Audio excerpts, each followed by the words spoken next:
Title: The Psychology of Beauty. Who decides what is beautiful?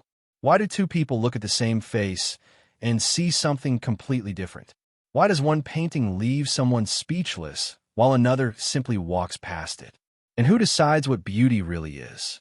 Welcome to Naked Philosophy, where we explore the hidden ideas that shape the way we see ourselves and each other.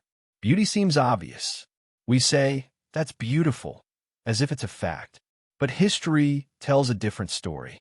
Every civilization has celebrated different ideals. In some cultures, strength was admired. In others, softness. Some valued pale skin, while others admired darker complexions. Fashion changed. Hairstyles changed. Even the perfect body changed. If beauty constantly changes, was it ever truly fixed? Psychologists believe beauty is shaped by both nature and experience. Our brains naturally notice balance, harmony, and familiar patterns. These may have helped our ancestors recognize health and safety. But biology is only the beginning. Family, culture, advertising, movies, and social media quietly teach us what we should admire. The more often we see a certain look, the more normal it begins to feel. Without realizing it, we inherit someone else's definition of beauty. But here's something fascinating. The people we love often become more beautiful over time. Not because their faces change, but because our hearts do. A familiar smile becomes comforting.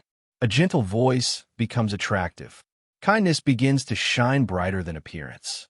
In other words, beauty grows through connection. Artists have understood this for centuries.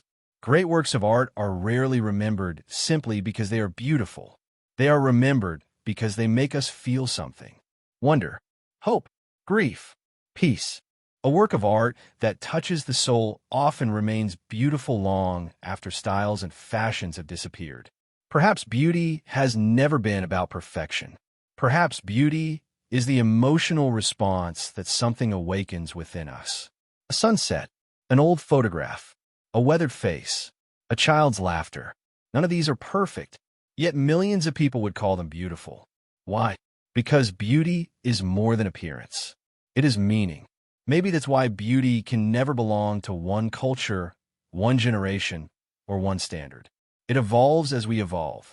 The older we become, the more we begin noticing qualities that cannot be measured in a mirror. Compassion, wisdom, courage, humility. These forms of beauty never fade.